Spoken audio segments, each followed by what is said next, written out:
प्राच्य विद्या संस्थेच्या वतीने ठाणे शहरामध्ये कोकणातील 20 वर्ष जुनी कातळशिल्प म्हणजे आदिमानवाच्या जीवनाचा कलात्मक आविष्कार आहे. या कातळशिल्पांचं संशोधन आणि संवर्धन होणं ही काळाची गरज आहे.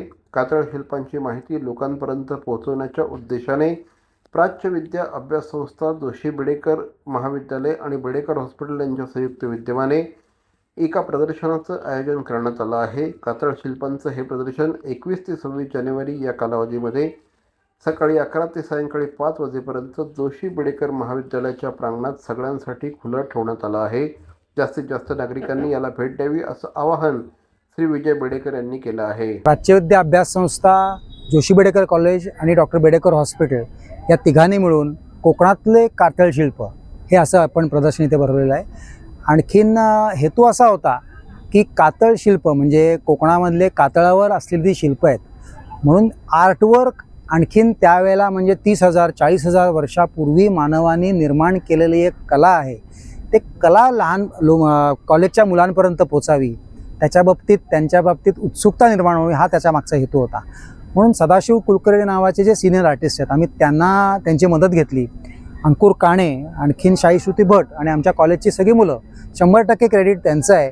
कारण सदाशिव कुलकर्णींनी आयडिया दिली ही सगळी कातळ निर्माण करण्याचं. बघितलं तर हा कातळ नाही आहे, इथे माती आहे, पण हा कातळ निर्माण केला गेला आहे आणि त्याच्यावर जी काही शिल्प निर्माण केलेली आहेत ती म्हणजे तंतोतंत म्हणता येणार नाहीत पण एक रेप्लिका है. पेट्रोग्लिफ्स ऑफ कोकण के ऊपर एग्जीबिशन ऑर्गेनाइज किया है इंस्टीट्यूट फॉर ओरिएंटल स्टडी थाने ने। आइडिया मेनली ये है कि रत्नागिरी सिंधुदुर्ग में जब हम जाते हैं तब पेट्रोग्लिफ्स जो हमको एक्सपीरियंस करने मिलते हैं ज़मीन पर, वैसा हम लोगों को स्टूडेंट्स के लिए और विजिटर्स के लिए ऑर्गेनाइज करना था। बिकॉज मेनली एग्जीबिशंस में एक्सपीरियंस वाला पोर्शन थोड़ा कम रहता है। ये हम लोगों को एक न्यू पैटर्न ट्राई करना था। ये एग्जीबिशन है अभी 21 जनवरी को इनॉग्रेशन हुआ है, 26 जनवरी तक है। स्कूल के स्टूडेंट्स है या दूसरे विजिटर्स है, सबको इन्विटेशन है, वो प्लीज़ आइए। बरं, नमस्कार, माझं नाव प्रियल पाटील आहे। इथे आम्ही कातळ शिल्पाबद्दल प्रदर्शन केलं आहे। इथे आम्ही कातळ शिल्प काढले, म्हणजे साधारणतः कातळ शिल्प तिकडे जागेवर गेल्यावर ते कसे दिसतील ह्याचा एक उदाहरणसाठी आम्ही इथे बनवले सुद्धा आहेत कातळ शिल्प।